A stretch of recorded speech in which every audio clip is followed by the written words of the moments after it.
आदाब नाजरीन, मैं अकोला महाराष्ट्र से डॉक्टर रेहान खान।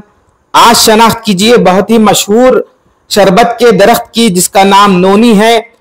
सारी दुनिया इसे नोनी जूस के पौधे के नाम से ही जानती है और मुख्तलिफ जुबानों में नाम ये रहे आपकी स्क्रीन पर। ये इसकी जून महीने की हालत है जबकि बारिश होने लगी है और इसके मस्कन का भी आप अंदाजा लगाइए। हमारे यहाँ ये आमतौर पर गहरे जंगलों में पाया जाता है और ये देखिए दूर से ये दरख्त कुछ इस किस्म से होता है और इसके मुख्तलिफ हिस्सों का मुआयना और मुशाहिदा कीजिए। इसके फूल आपको नजर आ रहे होंगे, तो इस किस्म के सफेद और खुशबूदार किस्म के फूल होते हैं जिनकी जसामत का अंदाजा आप पैमाइश पट्टी की बिना पर कर सकते हैं। तो ये देखिए, ये जिस जगह लगे हुए हैं इसकी जो गुलदारी है वो एक गुच्छे में होती है और ये देखिए इसके फूल जो कि तकरीबन अप्रैल मई से इसे आने लगते हैं और काफी खुशबूदार होते हैं और फिर जून जुलाई से इसे फल लगने लगते हैं। दर हकीकत इसकी गुलदारी का जो तना होता है वही फिर इसके फल में तब्दील हो जाता है और दर हकीकत वो फल भी फलों का एक खोशा होता है।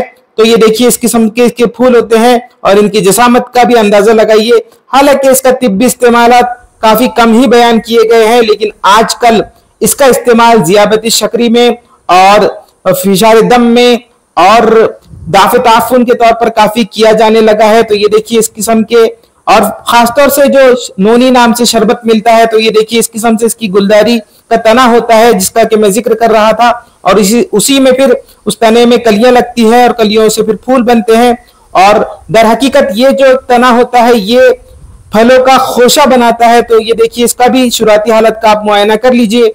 हालांकि मैं इस फल की मुफस्सिल शनाख्त आपको करवाऊंगा, लेकिन इसके पत्तों का भी मुआयना कीजिए क्योंकि हर मौसम में इसके पत्ते लगे हुए होते हैं। तकरीबन सदाबहार किस्म का ये दरख्त होता है और इसके पत्तों की जसामत का भी आप अंदाजा लगाइए। तकरीबन 6-7 इंच के इसके पत्ते होंगे और दूर से भी इसे पहचाना जा सकता है इसकी तने की बुनियाद पर। तो ये देखिए इसके पत्ते इस किस्म से होते हैं। हालांकि बाकी के पत्तों से भी इसका मैं आपको मुस्तकबिल करीब में एक वीडियो बनाकर की बुनियाद पर दरख्तों की शनाख्त करवाने की कोशिश करूंगा, लेकिन फिलहाल आप इन पत्तों का मुआयना कीजिए और पुष्ट की जानिब से पत्ते कुछ इस किस्म से नजर आते हैं, ये भी देख लीजिए।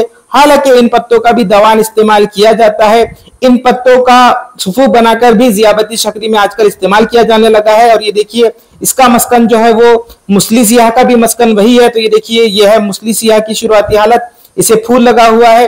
पीले फूल से हम मुसली सियाह की शनाख्त करते हैं, तो यह है मुसली सियाह। और फिलहाल आप देख रहे हैं आल का यानी नोनी का दरख्त और ये देखिए मुसली सियाह का फूल जो कि बारिश पड़ते ही निकल आता है और ये देखिए इसके मस्कन का भी अंदाजा लगाइए। और ये है आल का पत्ता यानी नोनी का पत्ता और इन पत्तों का तिब्बी इस्तेमाल ज़ियाबती शकरी में भी किया जाता है। और ये देखिए इसका तना मखसूस किस्म का इसका तना होता है जो कि यानी कॉर्की जिसे कहते हैं अंग्रेजी में, उस किस्म का इसका तना खुरदुरे किस्म का होता है और इसकी जसामत का भी आप अंदाजा लगाइए।